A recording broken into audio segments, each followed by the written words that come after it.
El día de hoy traemos la historia sobre los túneles de la iglesia de Cadereyta. Son tantas las especulaciones que se han hecho en torno a la existencia de un túnel que parte del subsuelo de la iglesia y finaliza en la loma del Calvario, dando lugar que a través de los años se hayan formado algunas leyendas que tal vez no coinciden del todo con la realidad. Pues mientras que en algunas se dice que quienes lo construyeron fueron asesinados y sepultados en el interior del mismo, a fin de no revelar su existencia. En otras se cuenta que yendo más lejos que en las paredes de la caverna son sepultados los sacerdotes que han muerto aquí, y su féretro es conducido al cementerio solo con algunas prendas del occiso. De todas ellas hemos elegido la que nos parece menos macabra y que se ajusta un poco más a la realidad, pues ya hemos dicho que historia y leyenda siempre van de la mano, porque las dos se sirven de una y otra, para hacer llegar a las generaciones los relatos fabulosos, no registrados en las páginas de historia, y los hechos reales que, siendo históricos, se convierten en leyenda por voluntad del pueblo. Así que, hemos de empezar esta interesante narración situándonos en el año de 1763. Fue precisamente en este año cuando fueron comenzadas las profundas excavaciones para la gran cimentación que habría de sostener al regio edificio, construido en varias etapas que concluyeron en 1989. Los primeros responsables en la fabricación de la iglesia fueron el mayordomo don Miguel de la Garza y el cura juez eclesiástico don Cipriano García Dávila, mismos que acordaron hacer un túnel semejante a los que existen en las grandes catedrales a fin de que la iglesia tuviese una salida secreta en las afueras de la población. Estos trabajos iniciaron a la par de las excavaciones para la cimentación, donde fue utilizada la tierra y piedras que se sacaron de la cavidad. El túnel fue hecho en dirección a oriente y 250 metros dobló al norte.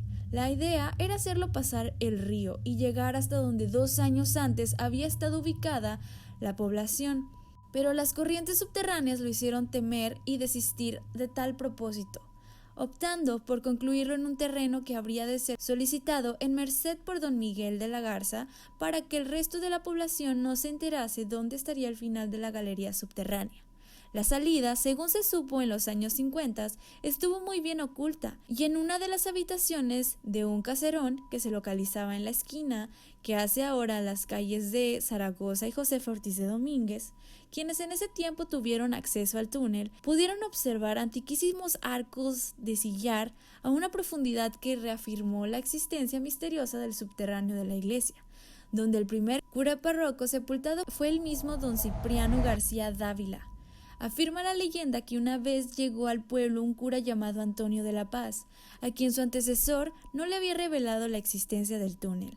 Una noche, encontrándose en la sacristía, entregando a la lectura, llamó su atención un bicho rastrero que se ocultó bajo un pesado mueble, y al moverlo para acabar con lo que no era otra cosa que un alacrán, descubrió una losa que formaba parte del piso, pero desprendible, ya que tenía asas para hacerlo. La curiosidad de este párroco por saber qué había abajo de la pesada piedra lo hizo levantarla.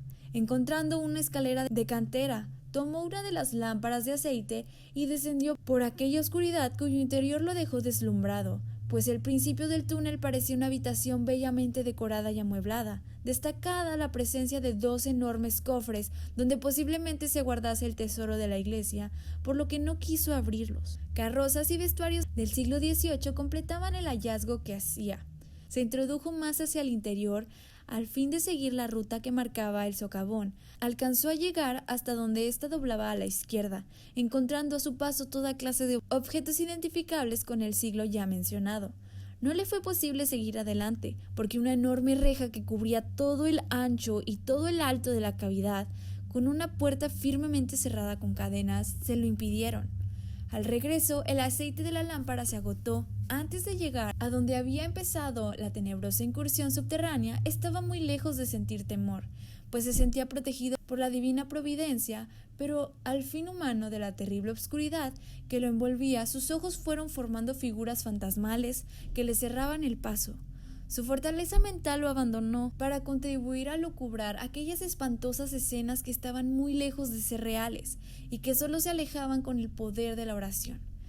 Así fue como pudo llegar hasta la entrada que cerró con la misma piedra, colocando el mueble encima tal y como estaba al momento de que éste lo descubriera. A nadie le comentó sobre este secreto, que solo dejó escrito en su memorial, encontrado muchos años después de su muerte, en los archivos de la Catedral de Guadalajara.